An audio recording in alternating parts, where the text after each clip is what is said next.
साथीहरु आज सुँगुरको मासु खान मन लाग्यो रे त्यही भएर 1 किलो मासु जम्मा यति हो 1.5 किलो 1.5 किलो हो 1.5 किलो मासु रे तर 1 किलो हो मन लाग्यो खारी मान्छे को खार्ने मान्छे एक टाढा गर्दा रे साथी यस्तो रातो भात एकछिनमा त कडा हुन्छ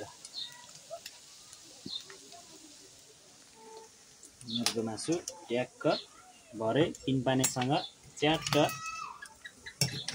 गुङ्गुरको मासु ट्याक्क 3 पानेसँग च्याट्ट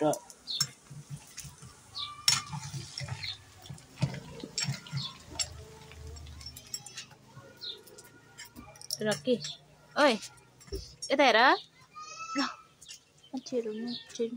हाई गर्देऊ हाई गर्देऊ